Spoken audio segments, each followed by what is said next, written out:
Bom, agora a gente vai começar a falar sobre sincronização entre threads.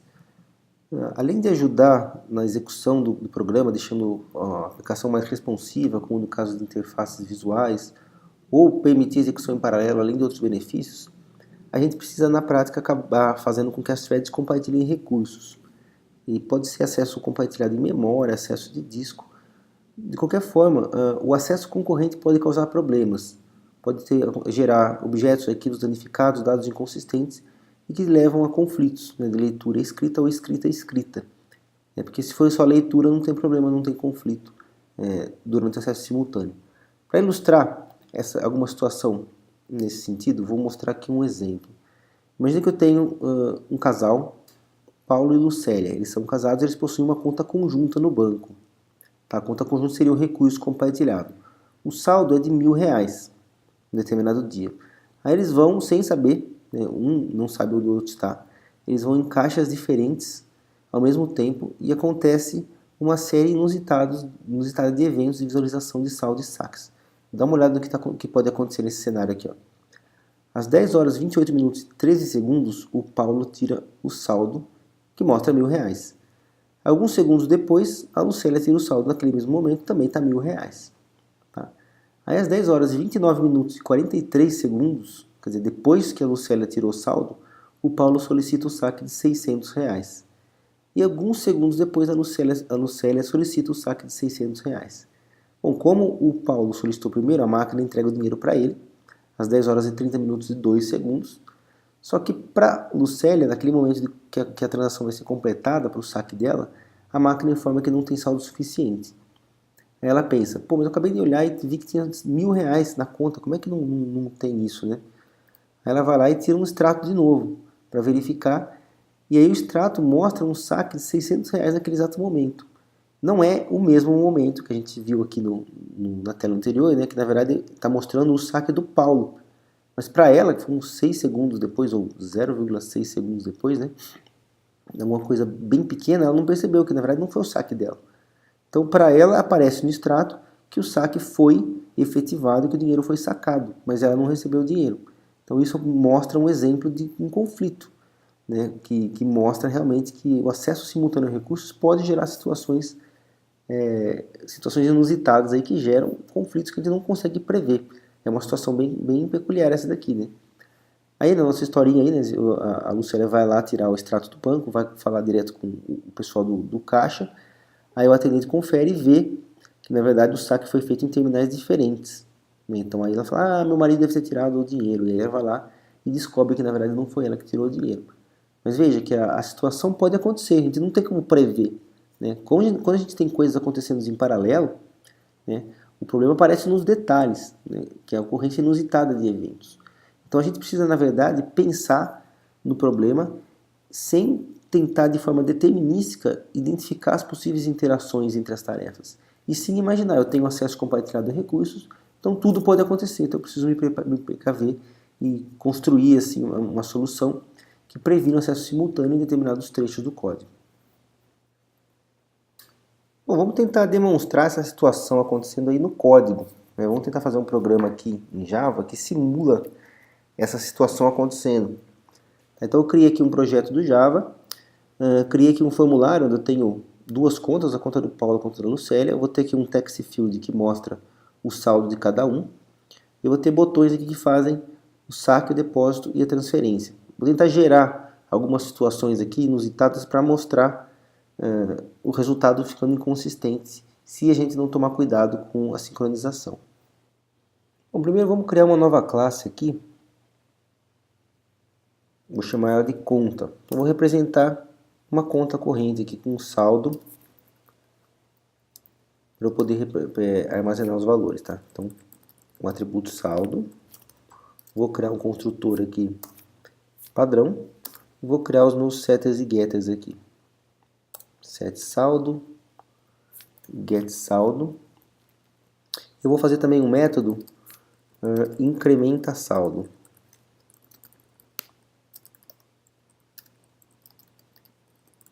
Vou fazer o mais igual ao valor, né, que é para você incrementar, quer dizer, ele pega o que já tinha e coloca mais um valor. E o decrementa saldo, Vai fazer o menos igual aqui, tá?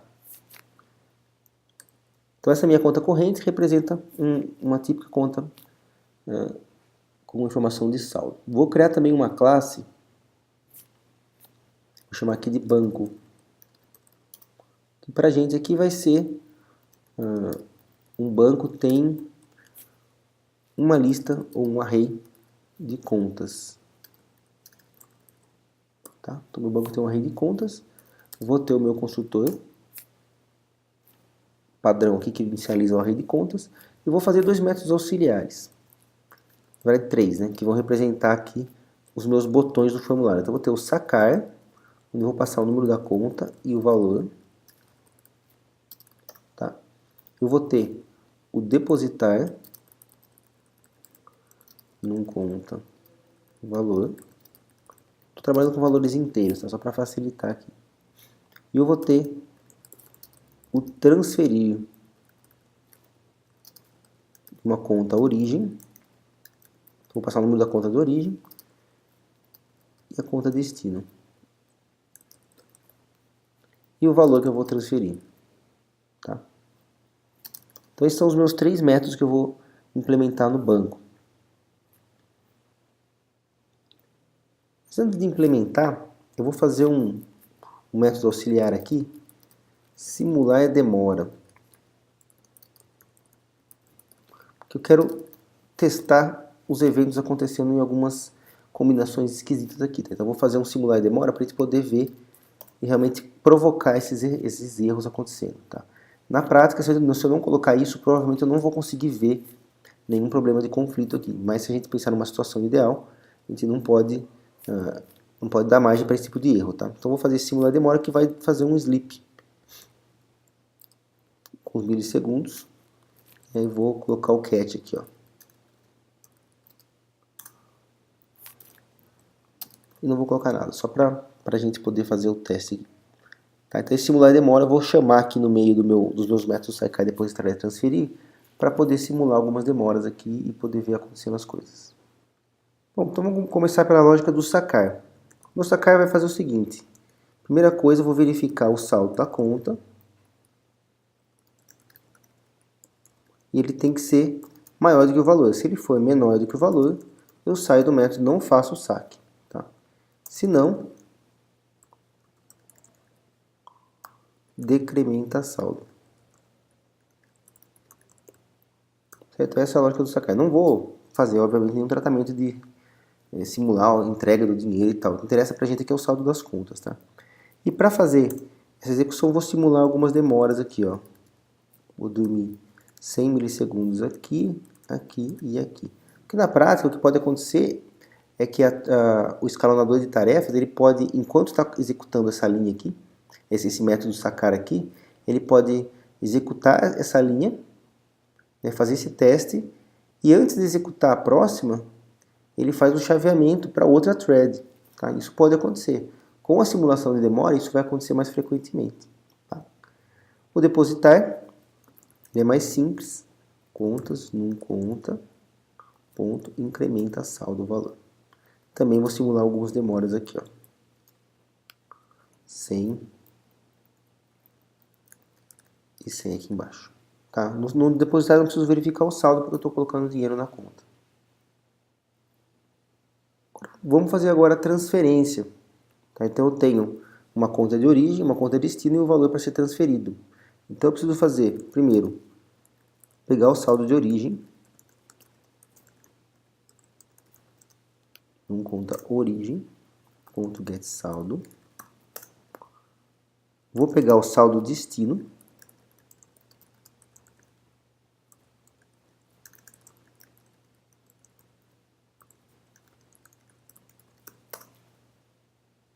vou fazer o seguinte, if saldo origem menor que valor, opa, return, quer dizer, eu não tenho saldo suficiente na conta de origem para poder fazer a transferência. Aí eu vou fazer contas na posição num conta origem, ponto set saldo, saldo origem menos valor. Quer dizer, eu vou decrementar o valor do saldo origem e a mesma coisa no destino, só que agora incrementando.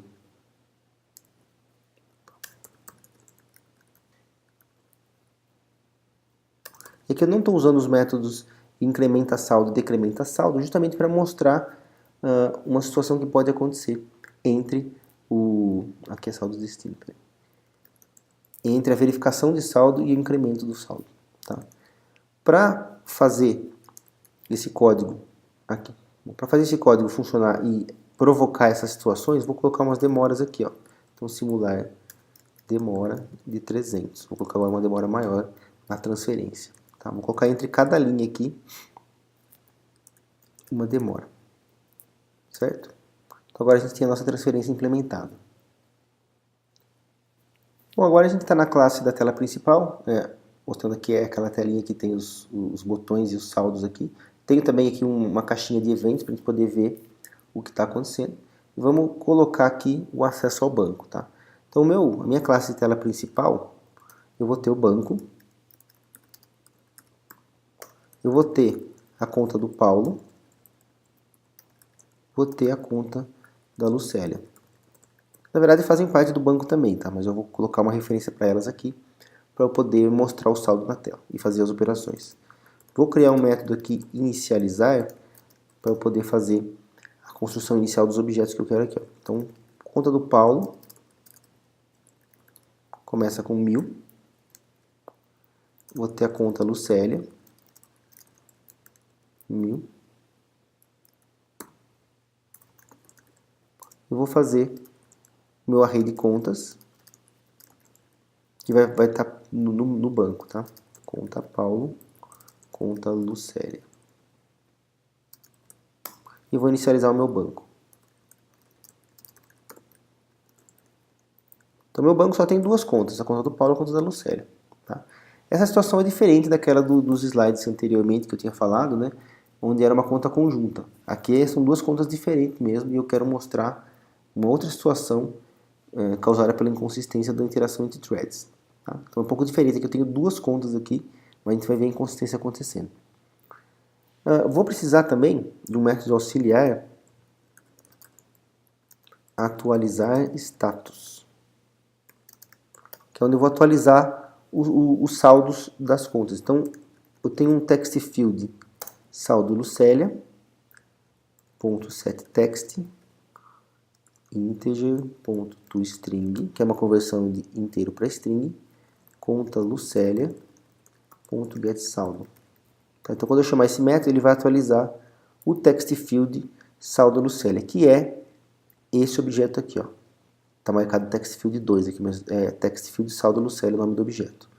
E a mesma coisa para a conta do Paulo. Então, saldo Paulo, conta Paulo. Então eu vou pegar os valores dos objetos mesmo e colocar na telinha, no text field.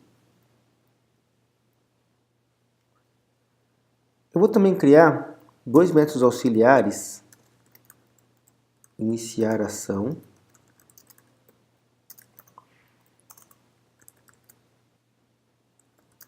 terminar ação, que é uma forma da gente poder acompanhar o que está acontecendo na execução. Tá? A gente vai poder ver os eventos acontecendo. Eu vou atualizar o text area eventos, que é esse objeto aqui. Ó. Aparece aqui embaixo, é como se fosse o meu log de eventos aqui. Eu vou atualizar esse cara aqui com as minhas ações. Tá? Então eu vou passar uma string e eu vou imprimir aqui setText get hora. Eu vou fazer depois aqui iniciado mais ação mais /n mais o que já estava lá, jtextArea eventos.getText. Certo? Então, quando eu chamar aqui iniciar ação, ele vai colocar a hora atual, iniciado ação, aí um /n e vai colocar o que já tinha antes. Ele vai acumulando os eventos no text area. Mesma coisa para terminar a ação. Eu vou colocar concluído aqui. Ó. Tá? E quando eu terminar a ação, provavelmente vai acontecer alguma mudança de status. Então eu vou chamar o atualizar status aqui dentro. Tá? Então ele vai, assim que terminar a ação, ele já chama o atualizar status e já, se necessário, atualiza os saldos das contas aqui. E por último, vamos fazer aqui o getHora, que na verdade simplesmente cria uma representação da hora atual. Vou criar o objeto SimpleDateFormat, que é uma forma do Java para você formatar datas. Vou colocar assim, ó, horas, minutos, segundos, milissegundos. Tá? Eu vou formatar sdf.format e vou passar um objeto date novo, que por default no Java, quando você cria um objeto date, Java util_date, ele está preenchido com a hora atual. Tá? Então aqui a gente concluiu aí basicamente os métodos auxiliares. Vamos começar agora a fazer a manipulação das threads e as ações realmente necessárias para a gente poder fazer a simulação. Bom, vamos fazer um método aqui, ó, que vai me ajudar a criar novas threads. Iniciar thread runnable é. Então, na verdade, é simplesmente uma forma de você criar uma nova thread, ó. Então, quando eu chamar iniciar thread, eu vou passar um runnable para ele e eu vou chamar o new thread com um R como parâmetro e chamar o start. Tá? Então, esse cara aqui eu vou chamar dentro dos meus métodos. Então, vamos fazer o método primeiro, sacar Paulo, que eu vou associar com o clique no botão aqui, sacar R$100 da conta do Paulo. Tá? Depois eu vou fazer isso. Mas o que é o sacar Paulo? Eu vou iniciar uma nova thread, passando como parâmetros um new runnable. Tá?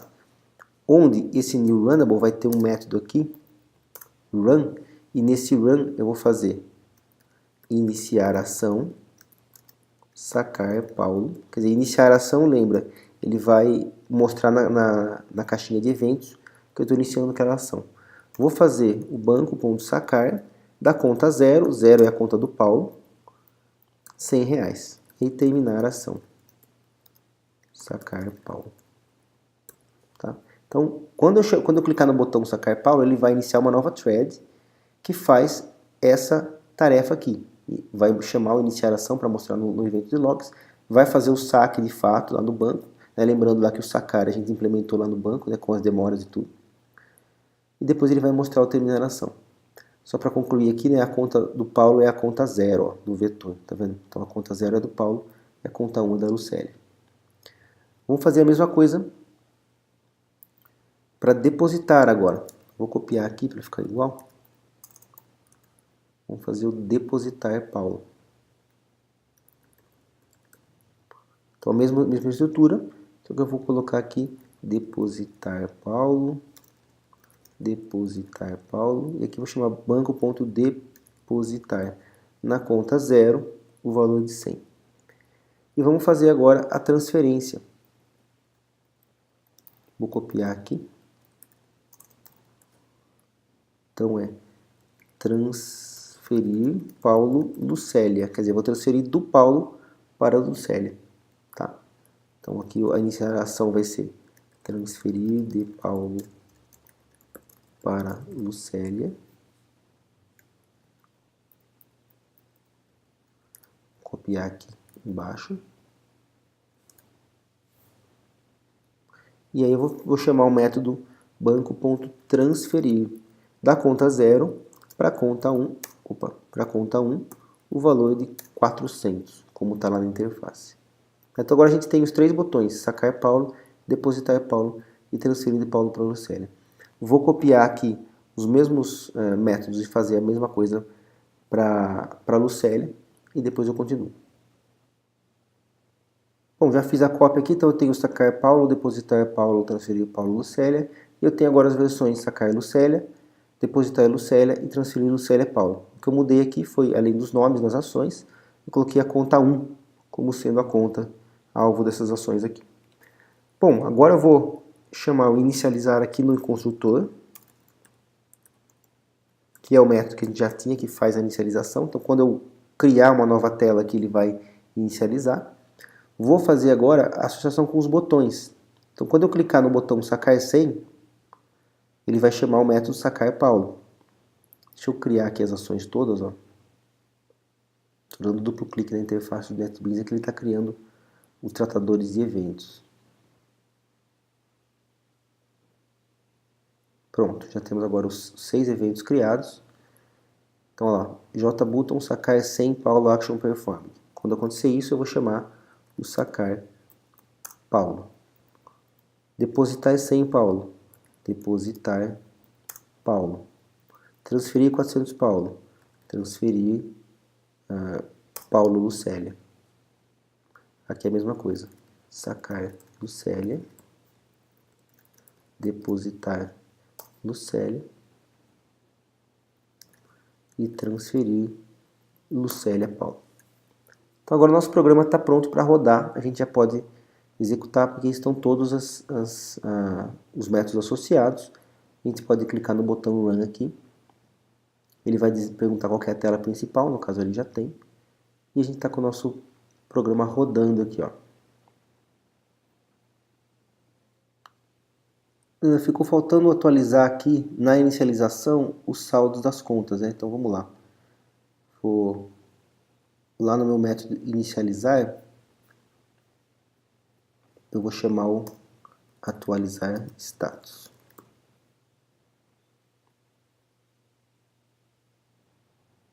Agora está mostrando ali o saldo de 1000 em cada um. Então se a gente clicar no botão sacar 100, ele vai mostrar aqui a sequência de eventos. Então às 10 horas 16 minutos e 266 milissegundos ele iniciou o sacar saldo, sacar Paulo, e depois alguns milissegundos depois ele concluiu o sacar Paulo, então o saldo ficou 900. Se eu fizer de novo, ele vai para 800. Se eu fizer o sacar 100 da Lucélia, vai para 900. Se eu fizer depositar 100, vai para 1000. Aqui também. Tá? Então está funcionando. Né? Aqui estão os eventos numa boa. Só que se eu fizer algumas ações muito rápidas, o que pode acontecer é, entre a leitura do saldo atual e o incremento do saldo, pode acontecer um problema. Então, por exemplo, se eu fizer aqui a transferência, um depósito rapidinho, ó, se eu consigo. Eu fiz a transferência... Bom, peraí.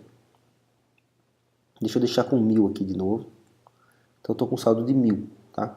Eu vou fazer a transferência de 400 para a Lucélia e, ao mesmo tempo, eu vou fazer o depósito de 100 aqui. Vamos ver se a gente consegue fazer o saldo ficar inconsistente. Olha lá. A gente tinha R$1000 na conta do Paulo.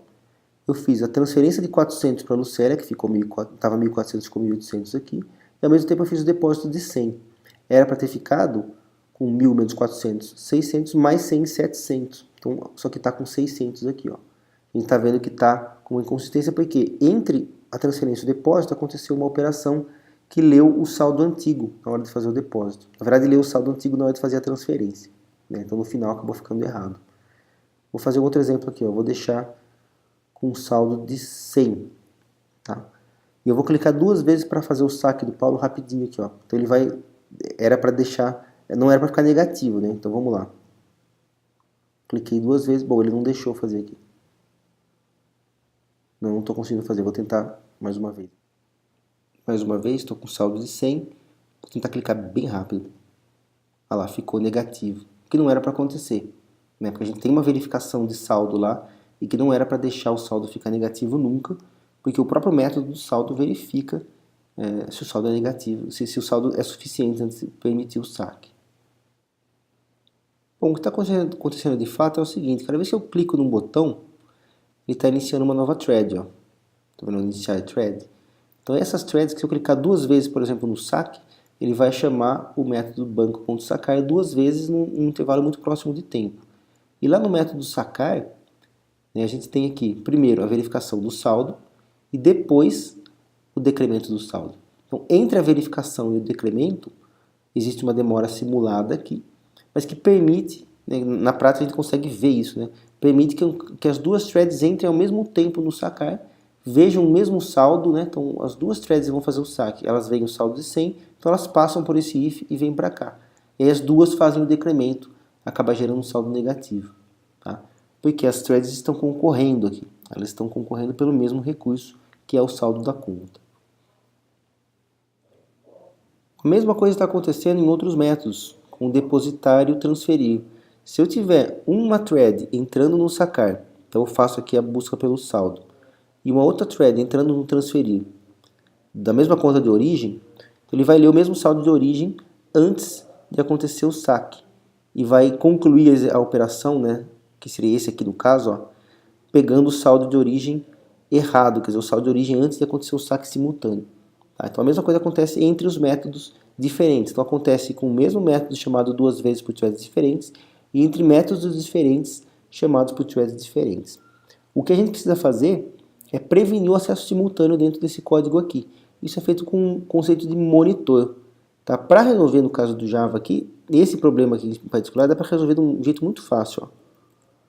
Eu crio o synchronized aqui. Ó. Então eu estou dizendo que esse método é sincronizado. Esse método também é sincronizado. E esse método também é sincronizado. Quer dizer, os três métodos que acessam o recurso comum, que é o recurso que está sendo acessado concorrentemente, eles estão sincronizados. E isso, em Java, previne o acesso simultâneo em threads diferentes. Quer dizer que se tiver uma thread rodando aqui na linha 12 e vier uma outra thread querendo rodar o mesmo método sacar, essa segunda thread não vai conseguir entrar no método até a primeira sair dele. Tá? Isso é feito através de um lock, de uma chave de acesso ao bloco sincronizado, ao bloco monitorado. Tá? E a mesma coisa acontece entre métodos diferentes. Quer dizer que se tiver uma thread executando o sacar, uma segunda thread quiser executar o depositar, ela não vai conseguir. Essa segunda thread vai esperar aqui na entrada até que a primeira thread termine a sua execução do sacar. Bom, agora eu posso tentar rodar esse mesmo exemplo e eu não vou conseguir quebrar a minha lógica. Se eu tentar fazer o saque duas vezes, bom, vamos chegar no 100 lá, né? Vou clicar bem rapidinho aqui. Eu não consigo mais fazer aquela situação acontecendo, mesmo se eu tentar muito rápido aqui, ó. Mesmo com a transferência, ó, vamos deixar o nosso saldo em 1000. Vamos fazer a transferência e o depósito rapidinho. Olha lá, agora deu para ver que ele fez o saldo ficar 600 depois é que ele ficou 700. Vou fazer de novo aqui, ó. Vou clicar no transferir e no depositar rapidinho. Olha lá, apareceu 600 depois de 700. Se você olhar aqui os eventos, ó, ele iniciou o transferir de Paulo para a Lucélia, depois ele iniciou o depositar Paulo. Depois ele concluiu o transferir de Paulo para a Lucélia, depois ele concluiu o depositar Paulo. Quer dizer, mesmo com a sequência de eventos, havendo uma intersecção entre os eventos aqui, na prática isso foi prevenido pela sincronização dos métodos do banco mesmo. Tá? Então o banco não deixou acontecer um saldo ficar inconsistente aqui. Agora eu vou fazer um outro exemplo de um problema parecido. Eu criei aqui uma telinha onde eu vou simular também um banco, mas agora com inúmeras contas. Tá? Aqui eu vou criar uma série de transações que vão ser executadas em forma de threads, múltiplas threads rodando simultaneamente, e eu vou ter um label aqui ó, que mostra o saldo total do banco, e um botão que vai iniciar uma simulação, que vai executar múltiplas threads aqui ao mesmo tempo. Agora eu não vou fazer nenhuma simulação de demora, vou deixar a própria natureza interativa aí gerar as inconsistências. Tá? Bom, eu tenho uma classe conta, que na verdade tem só um saldo aqui, né, não tem nada demais. Eu tenho uma classe banco, eu tenho um array de contas, eu tenho um saldo total e um número de transações. Tá? O importante é o array de contas, que está aqui em cima. Tá? Quando eu criar o banco, eu vou passar o número de contas que eu quero criar e o saldo inicial de cada uma. E vou fazer um for, né? Então eu vou criar aqui, se eu passar por exemplo 15 contas, ele vai criar 15 contas no array e vai inicializar cada uma com o saldo inicial que eu passei aqui. Tá?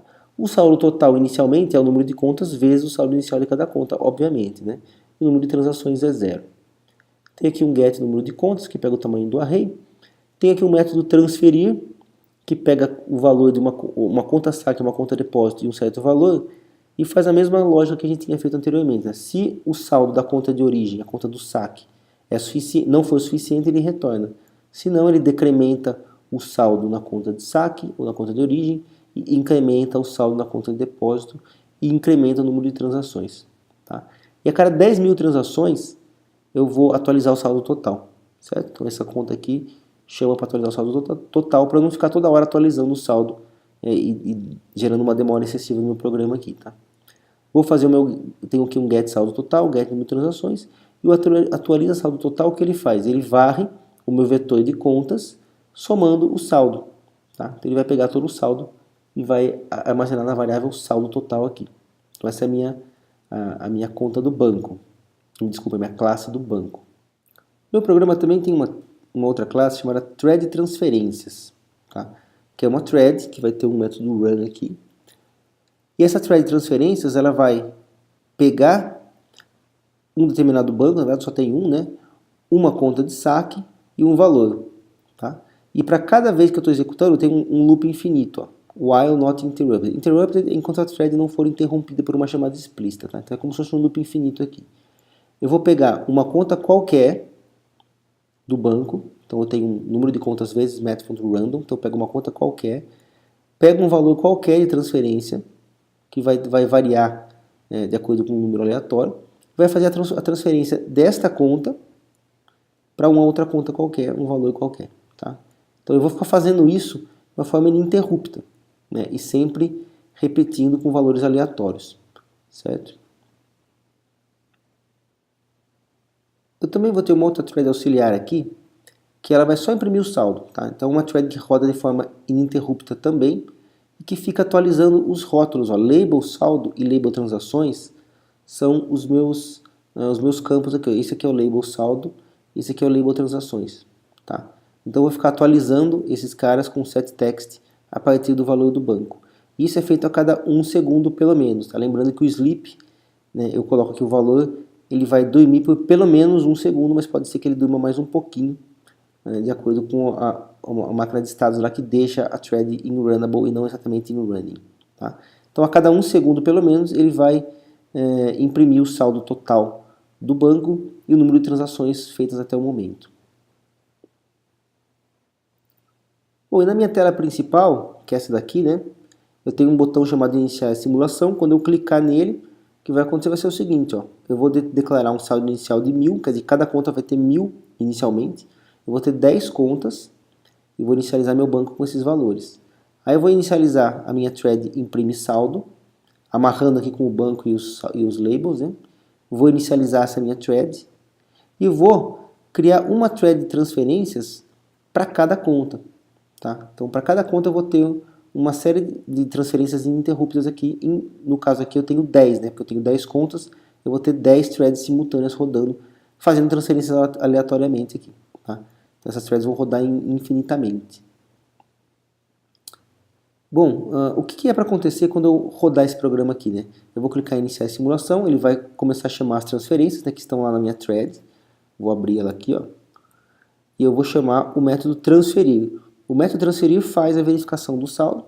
Se acontecer um saldo negativo, ele não faz nada, senão ele transfere o saldo para outra conta. Mas veja, a transferência sempre envolve contas do mesmo banco, tá? Ou seja, o saldo total do banco não pode mudar com essa execução, porque quando eu tiro o saldo de uma conta, ele vai para outra. Não está acontecendo saque aqui, somente transferência. Então o saldo total deve se manter sempre o mesmo, a não ser que aconteça alguma inconsistência. É isso que a gente vai demonstrar aqui.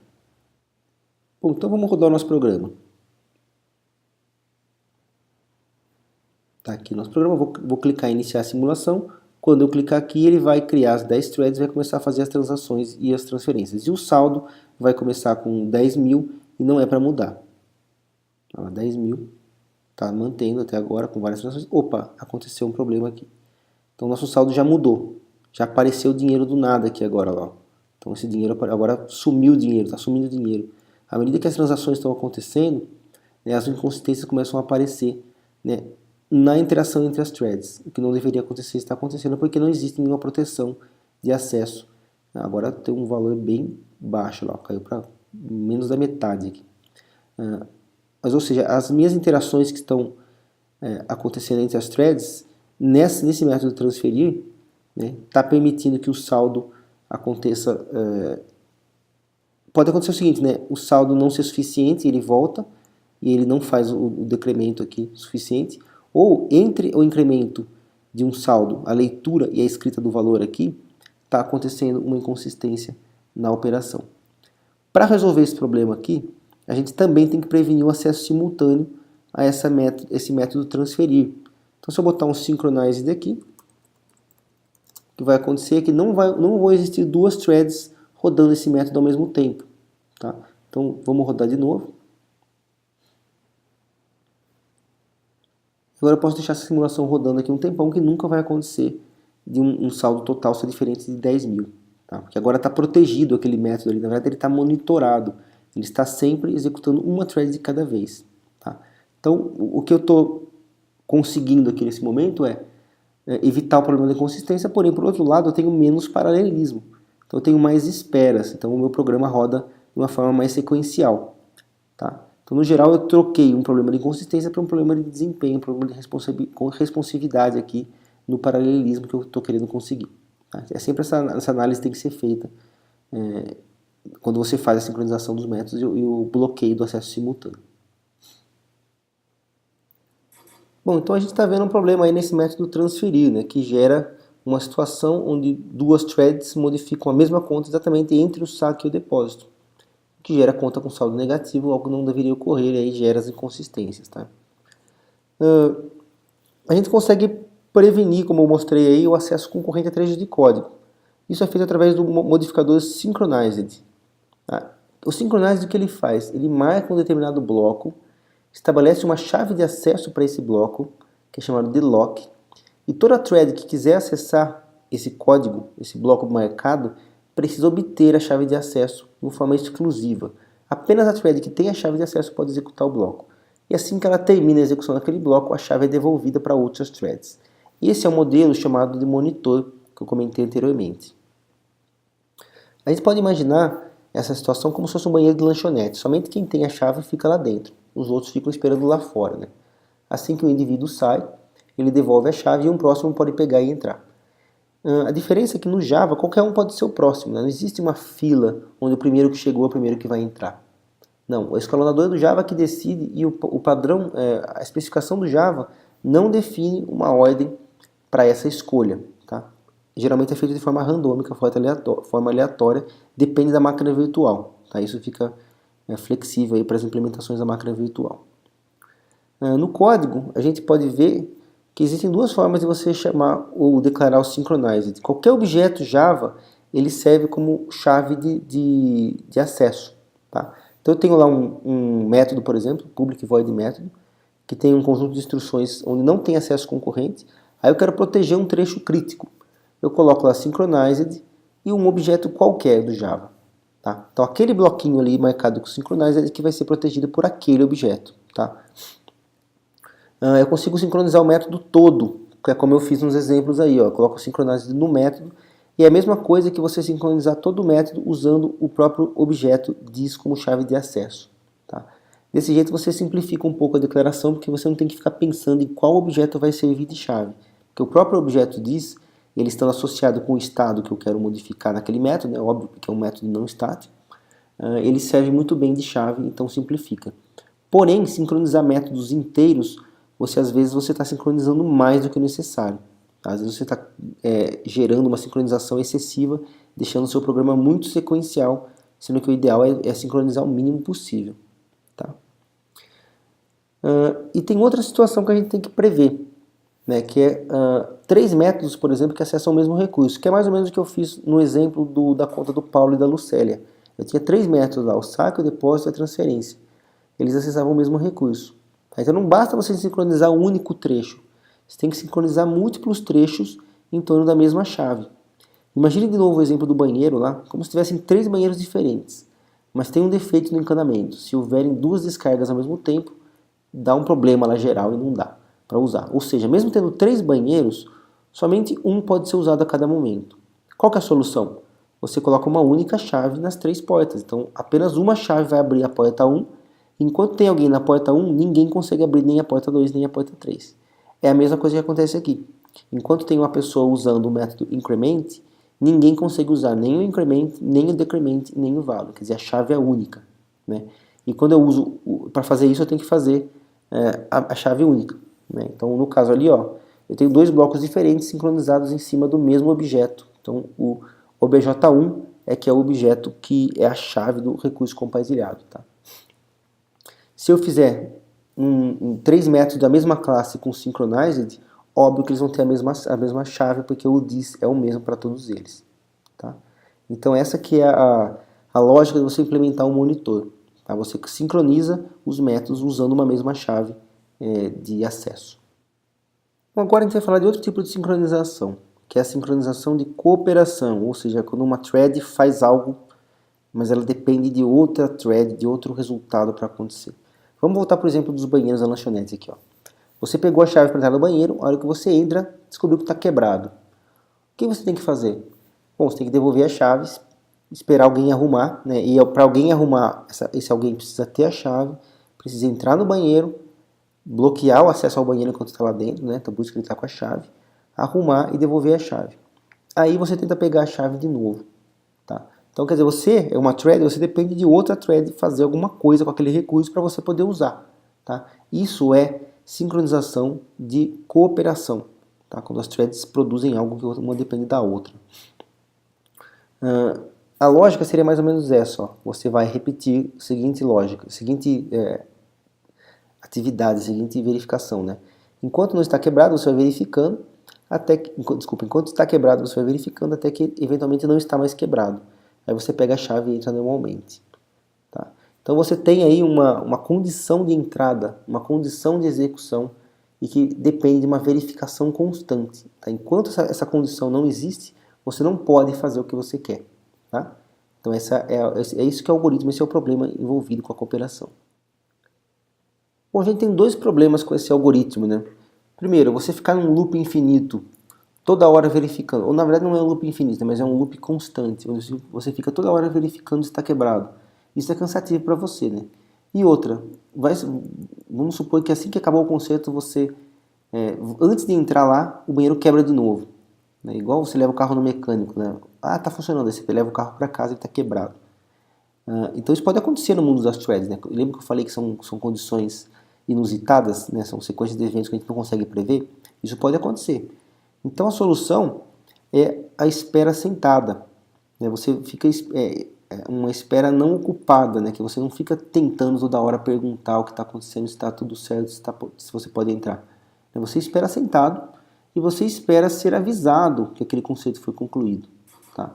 E aí antes de entrar de novo, você pergunta mais uma última vez para garantir. Tá? Esse é o modelo que usa o semáforo, né? Que usa uma condição de entrada, uma condição normalmente booleana, né, que diz se você pode ou não fazer o que você precisa.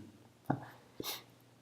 Em Java, isso é feito através dos métodos wait, notify e notify all, tá? Que permite você fazer a sincronização e a espera sentada, ou seja, não é uma espera ocupada. Né? Então veja, a lógica agora fica a seguinte, ó, enquanto o banheiro está quebrado, você espera. Tá? Então esse wait, ele é uma espera sentada, não é uma espera ocupada. A espera ocupada, ela consome processador, consome processamento, consome memória e não é ideal. Tá? Então essa espera sentada, você fica lá, ele trava a execução. De fato, se a gente voltar lá para o nosso slide da máquina de estados, né, o wait leva ao estado de waiting, que não faz parte das threads que são runnable. Ou seja, aquelas threads que estão esperando, elas não ocupam o escalonador. Tá? Mesma coisa com as threads blocked, né, que eu acabei não mostrando, mas quando você está com uma thread esperando o lock ser liberado, ela fica no blocked ali. Tá? Então a espera no waiting ela é benéfica para o sistema. Você consegue fazer essa espera sem consumir recursos. Tá? E aí assim que essa thread for notificada, ela vai voltar a executar e vai uma última vez rodar o teste do while de novo. Né? Se ele tiver quebrado de novo, ele senta de novo. Né? Se não, ele sai, pega a chave e entra normalmente. Bom, então vamos sair daí da analogia do banheiro quebrado e vamos tentar trazer aí no Java, né, o que está acontecendo em termos de programação. Né? O wait, notify ou notify all, ele existe em todo objeto Java, porque todo objeto Java ele é potencialmente um semáforo, ele é potencialmente uma chave de acesso também. Tá? Como ele é um semáforo, ele permite que as threads se esperem em cima dele, ou atrás dele. Né? E todo objeto Java, além de ter esses métodos, tem uma lista, uma forma de manter uma lista das threads que estão esperando. Tá? Quando você chama o método wait, a thread que está executando a instrução entra em modo de espera, ou seja, quem chamou o wait espera, devolve a chave e vai esperar sentada, vai fazer uma espera não ocupada. Nesse momento, outra thread pode pegar a mesma chave. Tá? Porque essa outra thread possivelmente vai querer entrar e fazer, prover o recurso que está sendo aguardado pela primeira thread. Tá? Quando essa outra thread chamar o notify all, todas aquelas threads que estavam esperando sentadas levantam e começam a concorrer pela chave novamente. Vamos tentar desenhando aqui. Ó. Eu tenho aqui um objeto 1, que ele é a chave de acesso para dois blocos de código. Tá? O bloco da esquerda e o bloco da direita. é uma chave única, ou seja, se alguém entrou no bloco da esquerda, ninguém vai entrar no bloco da esquerda nem no bloco da direita, tá? Então é uma chave de acesso único. E eu tenho aí dois códigos que fazem coisas diferentes. O bloco da esquerda ele tem um wait, e esse wait ele é chamado em cima da chave, então é o bj1.wait que eu vou chamar. Quer dizer que se uma thread entrar aí, ela só vai poder executar quando ela for notificada por alguém, tá? Ela vai travar nessa linha aí.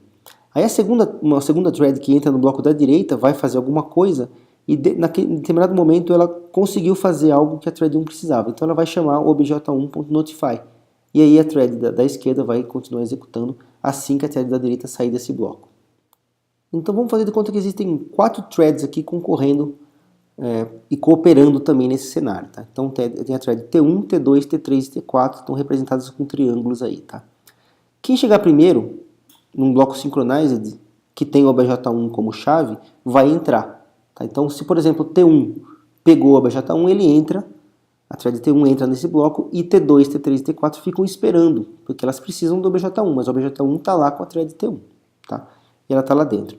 Só que em determinado momento, a thread T1 ela vai encontrar um obj1.wait. Significa o seguinte, ela precisa de alguma coisa que aconteça, ela precisa de alguma condição para ela poder continuar executando. Por isso que ela vai entrar no wait, né? Essa decisão óbvia do programador. O programador é que coloca lá a lógica do wait, né? Mas o que acontece? Quando a thread T1 chama o wait no obj1, ela sai de ladinho ali, ela fica de lado, e ela devolve o obj1 para fora, para alguém pegar. Por sorte, né? Com sorte, quem pegar o obj1 vai ser alguma thread que vai fazer a modificação da condição que o T1 precisava. Por exemplo, supõe que o T3 conseguiu pegar o objeto, tá? Aí a T3 entra naquele bloco ali, faz alguma coisa e, de acordo com a lógica do programador, naquele momento ela cumpriu a condição que a T1 precisava. Então o T3 chama obj1.notify.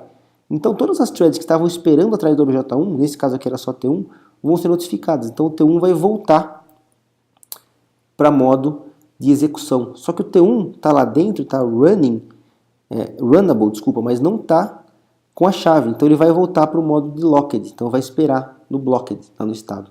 Então a T1 volta a possivelmente tentar concorrer pela chave de novo, mas ela não está rodando. Por que ela não está rodando? Porque T3, apesar de ter notificado, ainda está com a chave na mão. Porque o T3 não terminou sua execução ainda. Aí seguindo aqui, o T3 sai do código. T3 saiu do código, certo? O que acontece com a chave? Volta lá para todo mundo concorrer. Então nesse momento aqui, T1, T2 e T4 vão concorrer por obj1 em igualdade de condições. Ou seja, pode ser que o T1 pegue essa chave e realmente vai lá e agora a condição está satisfeita, ele continua a execução e acabou a sua tarefa. Mas pode acontecer que o T2 pegue, ou o T4. Né? Então essa situação acontece no modelo do Java. Quer dizer, quando a chave volta para o pool lá, todo mundo que estava concorrendo tem igualdade de condições para tentar pegar essa chave de novo. Ou isso pode parecer um pouco sem sentido, porque T1 é o cara que estava lá dentro já, ele estava esperando o primeiro. Né? Por que o T2 e o T4 têm o direito de pular a vez do T1? Né? Isso ficou decidido na implementação do Java como parte do modelo de paradigma concorrente. Porque se a gente quiser tentar fazer uma fila, né, as coisas acabam ficando mais sequenciais e não necessariamente é o que a gente quer quando a gente faz múltiplas threads. Tá? A filosofia da múltiplas threads depende desse não determinismo. Tá? Você não pode ficar querendo forçar as coisas sequencialmente. Você pode até definir prioridades de threads, mas isso também não é garantido. Tá? A implementação da máquina virtual pode optar por ignorar essas suas sugestões de prioridade de threads. Mas não importa, o que a gente quer mesmo é que T1 pode tentar novamente agora, porque ele tem esperança de que o T3 tenha resolvido o problema, tenha conseguido satisfazer a sua condição necessária para continuar a sua execução. Tá? Então esse modelo faz parte do modelo do Java e faz parte do paradigma da programação concorrente, que é essa incerteza de execução e quem vai executar primeiro. Alguns fatos aqui, né, para a gente não esquecer em questão da execução. Uma thread só consegue chamar um wait se ela tiver dentro de um bloco sincronizado obj em termos da chave. Tá? Então se eu chamar obj1.wait ou notify all fora do bloco synchronized, significa que eu tentei chamar um wait sem ter aquela chave na mão. Tá? Isso gera uma exceção. O notify sozinho, né, notify, ele notifica apenas uma das threads penduradas, né? Uma das threads esperando no semáforo. Tá? Não necessariamente todas. E o Notify All notifica todas. O Notify sozinho, ele é complicado de ser usado, porque se você tiver certeza que tem apenas uma thread esperando, tudo bem, mas geralmente você não tem essa certeza, então é recomendável você sempre usar o Notify All. Quer dizer, todas as threads que estão em espera, elas voltam a tentar buscar o seu recurso e concorrer pelo uso da chave. Tá? Se você usar só o Notify e você não tiver certeza que tem apenas uma única thread esperando, você pode gerar uma condição aí de starvation, uma thread que fica para sempre dormindo e ninguém acorda ela.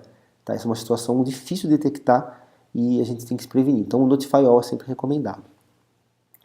Bom, e aí como eu falei, a gente concluiu aí toda a nossa máquina de estados, né? Então a gente tem o new, que é quando a thread é inicializada, mas não está executada ainda. Quando você dá o start, ela vai para runnable e ela fica alternando entre ready e running por conta do escalonador. Ela pode sair do runnable quando ela termina, ela vai para o terminated e aí não dá para mais executá-la de novo. Ela pode ir para o blocked, que é quando ela está esperando um lock, quer dizer, ela entrou em um bloco, ela quer entrar em um bloco sincronizado e ela não tem a chave. Ela tem como ir para o waiting, que é quando o programador coloca lá um comando wait e ela sai de cena, né? E o timed waiting, que é uma espera, porém uma espera com timeout e não com notify para você retornar.